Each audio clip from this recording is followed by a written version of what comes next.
With the 2023 World Juniors coming to a close and Team Canada getting the gold medal, we can now look towards a crazy 2023 NHL draft. And of course, with the World Juniors featuring multiple draft eligibles, my top 20 draft rankings have changed a ton. But which prospects enter the top 20 in today's draft rankings? Well, make sure you watch till the end for every single pick and hit that subscribe button for more hockey content just like this. Now let's get the draft rankings started here at number 20, and a player that actually wasn't participating in the World Juniors but has risen up quite a bit for me over the last month or so, and that's USA centerman Oliver Moore, who comes in a lot of places around the 20-25 range, but to me is definitely deserving of this spot. Is a little bit on the younger side with a January birth date, 5'11", 166 pounds, and this year in the USDP in 31 games is 41 points and 13 points in 10 USHL games. But to me, if Moore, the strengths are pretty obvious. His puck protection, his agility, his speed in the neutral zone, able to create rushes,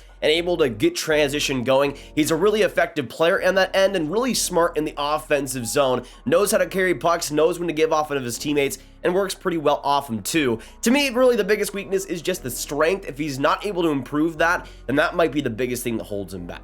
But now let's go on to another player that is bound to rise up a ton of ranks, and I could honestly see being a top 10 pick when it's all said and done at the 2023 draft, and that is, of course, Austrian defenseman David Reinbacher, who has really burst onto the scene this past year. And even though he is an older prospect, he's at 6'2", 187 pounds. And you can see in the main Swiss league, which is a league that I think is pretty underrated, as a D-man in 28 games, he has 14 points. And at this year's World Juniors was exceptional for Austria, easily their most consistent player, and defensively was really the only one that was exceptional in all three zones. But defensively, he had his work cut out for him, and I still think, all things considered, did relatively well. And when he was on the ice, Austria wasn't getting creamed, which compared to all of the other players is a miraculous feat. But to me, with Reinbacher, the main strength is just his maturity and how he's able to carry himself defensively. His physical play is exceptional, and the way he's able to use his skating defensively is just really fun to watch. And although I don't know if there's top 4 offensive upside there as a D-man, I think at the very worst, you're getting a bottom pair, excellent penalty killing D-man, and a guy that could be in your middle pairing someday too. Next up, let's move on to number 18, and now let's move on to Canadian forward in Matthew Wood, who I think has a really interesting projectability onto the NHL level. As you can see, still 17, 6'3", 190, playing with the University of Connecticut this year, and all things considered, as a draft eligible as a 17-year-old, he's done outstanding there. In 21 games, has 7 goals, 9 assists, 16 points, is likely to be a pretty big team, pretty big part of the World Juniors team next year for Team Canada. But to me, with Matthew Wood, there's a lot to like. His tools are fantastic, both physically and offensively. I love how much he uses his shot and how he's able to get into lanes really effectively, and especially getting into the slot. He's not afraid to be bashful, not afraid to try and beat defensemen and take risks. To me, the biggest problem might just be the pace of his play. It's good, but it's not elite. But I feel like if he's able to improve his skating speed, then that won't be much of a worry. Now let's move on to number 17, and another Canadian forward that kind of has some of the same issues in ways, in Brayden Yager. Now there are going to be people that put him in the top 5, and he could still be a top 5 pick at the end of the day if teams are crazy enough to go after him.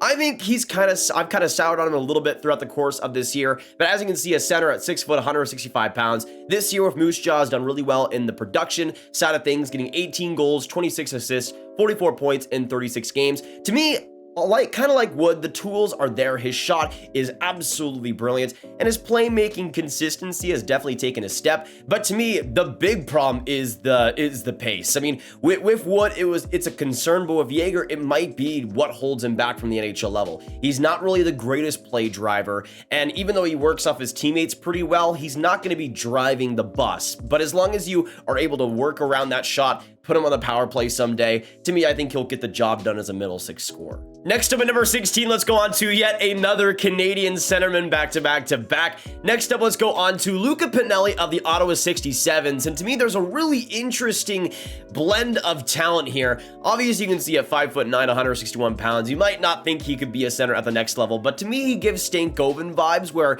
even though he might be on the shorter side of things, he brings a lot as a center that I think are extremely translatable. For one, his his mind is absolutely insane. He's as good on the puck as he is off it, and he always makes the right decisions when it comes to getting the puck out of his own zone, creating great rushes, and really getting a great transition game going. He's a player that, even though I don't think has the greatest skating in the world, if it adds a little bit more refinement and consistency, I think could be at an average level. But you see this year, Auto 67's on a fantastic team. He's right now tied first in scoring with 39 points in 34 games and 15 goals to his name. But to me, he's a player that will be a great, consistent middle six centerman and could even reach second line center lengths. Now, I meant to say heights, but also he's 5'9", and that might be a little bit offensive. Now let's go on from 16 to 15, and a player that I think is one of the biggest floors of this draft in Ryan Leonard of the US. As a center at 5'11", 181 pounds, to me, he projects as such a solid and consistent pro player.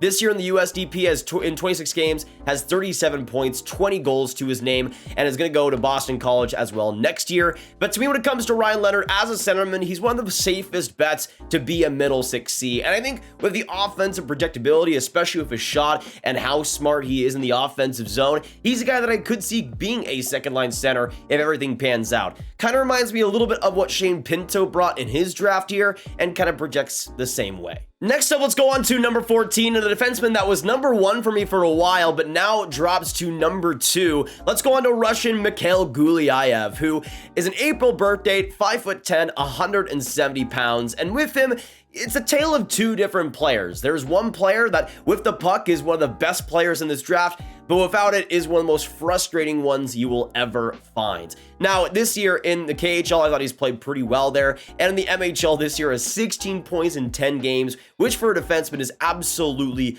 phenomenal. And to me, Gulyayev, if he's in a right situation, if you're not expecting much defense from him, I think he can really provide great transitional ability. His passing game is absolutely insane. The way he thinks the game offensively is fantastic, and I think his skating in the offensive direction is quite great. There's a lot to work with there, and again, as long as you're not expecting too much defense, I think Gulyayev could be an absolute treat. Next up, let's go on to number 13, and I'm going to move on here to Gavin Brindley, who's quickly becoming one of my favorite prospects in this draft. He is on the older side, but coming from Florida at 5'9", 157 pounds. He's been playing with the University of Michigan this last year, and in 20 games has gotten 1 goal, 9 assists, 10 points.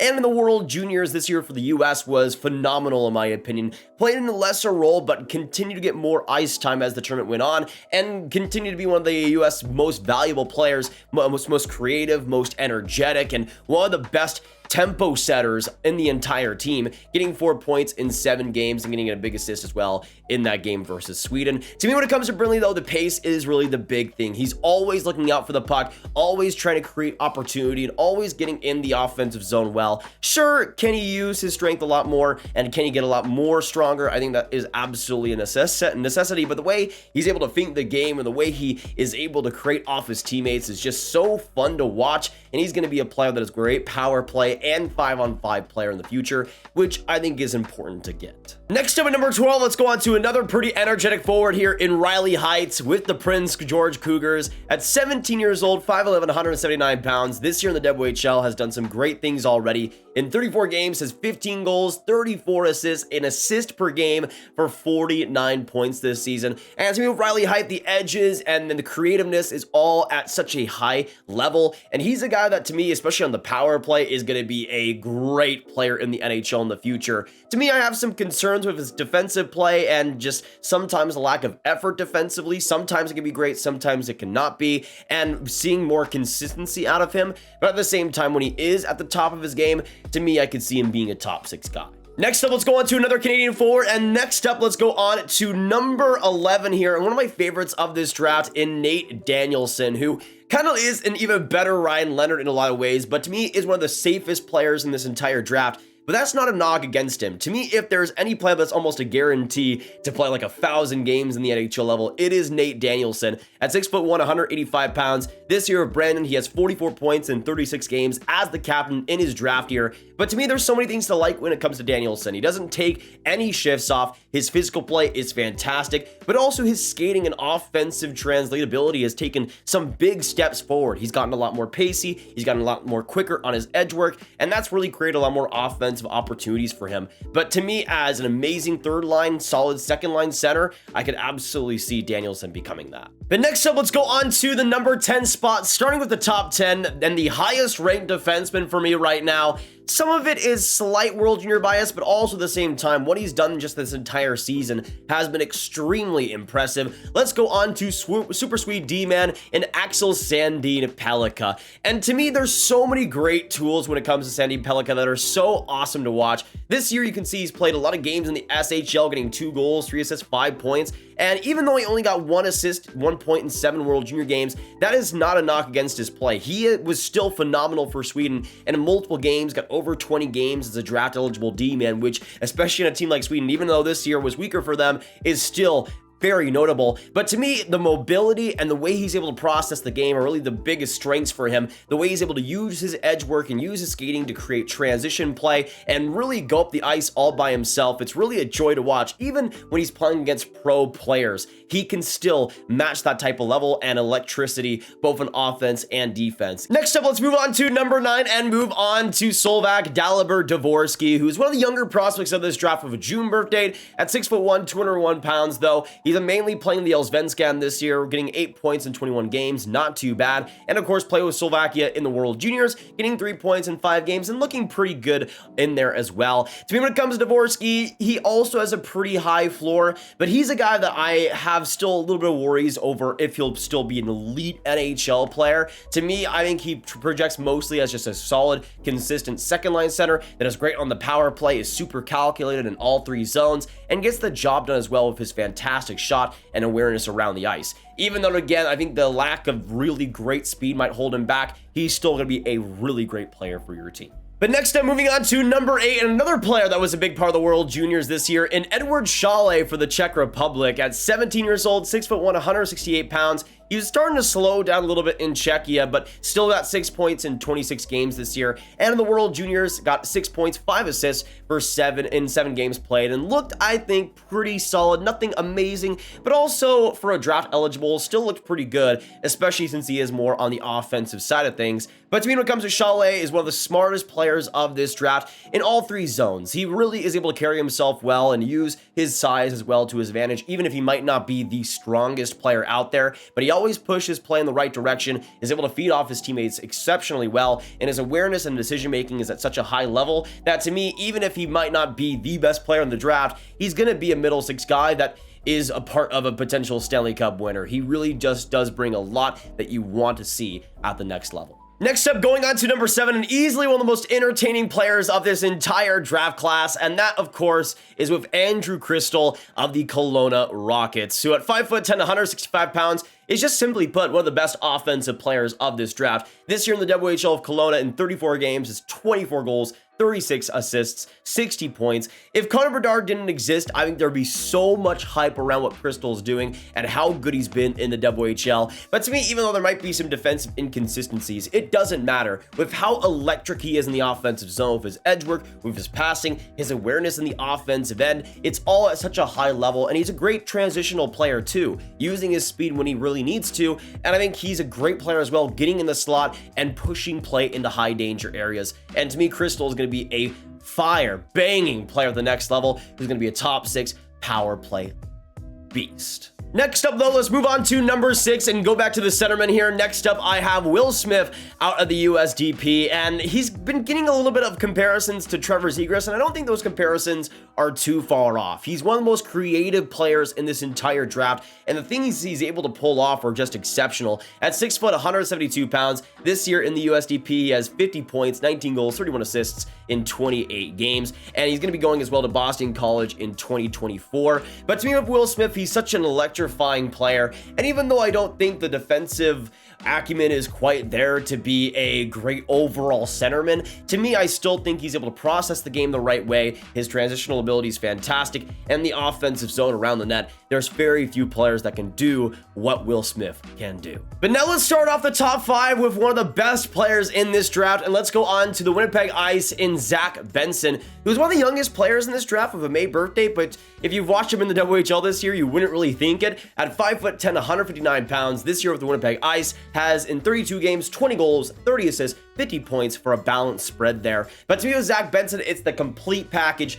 that separates him apart. It's not just the points, it's not just the electrifying offense and the way he's able to work off his teammates and the passing game he has and the way he's able to drive into the slot with such ease. It's also the defensive play. He's one of the most consistent defensive players out there, and you wouldn't really think it with, of course, the size and the weight that he also has behind him, but he's such a driver of defensive play and getting the puck back with his team and driving possession up the ice. It's one of his biggest strengths in my opinion, and to me that creates a really well-rounded player that if you have on your second line, maybe even your first line in the future, will do so many great little things for you. Yes, I do think he needs to get a little bit stronger, but I think that will come eventually. But next up, let's move on to number 4 and one of the most controversial players, I guess, in this next NHL draft. It, of course, will be Matvei Michkov, who, for a lot of people, might deserve to be higher. For some people, might deserve to be a lot lower. To me, I'm kind of in the middle when it comes to him. And the reasons he's at 4 instead of like 3 or 2 is not because of the KHL deal or anything. I don't really care that much about it.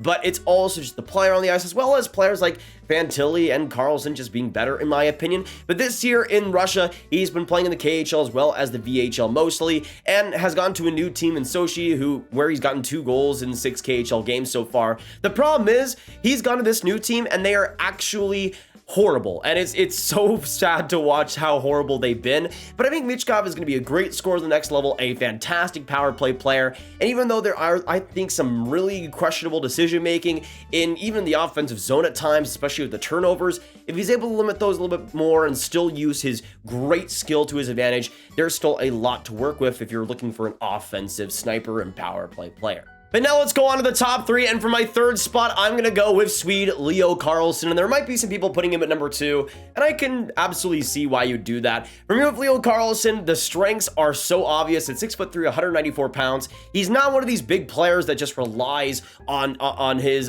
skill, but the physical play that he's able to use is just what is able to separate him apart. He's a player that is so skilled, so talented offensively, but he uses his physical play to help that and to add to that, and that's so important with how solid of a skater he might be. He might not be the fastest, but he's really good on his edges, and especially when he's battling with a player, if he's on a one-on-one, he usually is able to battle it out, get the puck back, and keep it on his team sticks, which I think is important. This year in the SHL, got 14 points in 25 games, and the World Juniors was just below a point per game, but was phenomenal, played so much for the Swedes, and generated so much offense, both in the goals and the assists. That's me with Carlsson. The balance is going to be prolific, and if he becomes a great first-line center, I'm not surprised. Next up, let's move on to number 2, and next up I go with Adam Fantilli, who's one of the older prospects in this draft at 6'2", 187 pounds, but of course played in the NCAA as well as the World Juniors for Team Canada, got 5 points in 7 games, and was mostly on a 4th-line role, and especially as the tournament went on, he started getting a lot more consistent and was eventually one of the best players. If you're talking about just minutes, he was fantastic and efficient in that category, and for Michigan, he was astounding. 26 points in 16 games, was the best NCAA player as he went to the camp with Team Canada, and to me there's so much to like there. The way he's able to use his physical play, his decision making, even though it wasn't perfect at the start for Team Canada, has usually been amazing at an elite level, and the way he's able to work off his teammates is exceptional. His skating is solid, and the way he's able to drive himself into the offensive zone, get pucks back, and not be afraid to play defense, he's going to be a great all-around center at the next level, but the offensive ceiling there is still sky high. And next up at number 1, I mean, come on, it's Connor Bedard. Hate to be a big spoiler, but yes, Connor Bedard is first on the draft rankings this time around. You can see what he's done in the WHL as, of course, what he did in the World Juniors, being the best player on the ice on offense and in so many ways, scoring chances and creating chances. 23 points in 7 games, and was the best player in the entire World Juniors at 17, not even turning 18 until next, or I guess this July. But of course, the decision making, the way he processes the game, how fast he is, and of course, that generational shot. There is so much to like with Connor Bedard, and he is the best prospect since Matthews and McDavid. He will be a great dominant player at the next level, and whoever gets first overall will be extremely lucky to do so. But that'll be it for today's video. Thank you guys so much for dropping by for the prospect rankings. If you enjoyed, hit that like button, hit that subscribe button, hit that notification bell for more videos just like this. Comment down below what do you guys agree and disagree with my rankings. What do your top prospect lists look for 2023? And of course, who you guys think gets Connor Bedard in the end? Let us know all your thoughts. Share the prospect video and the prospect rankings with your friends. Get all the hype out there for all these guys.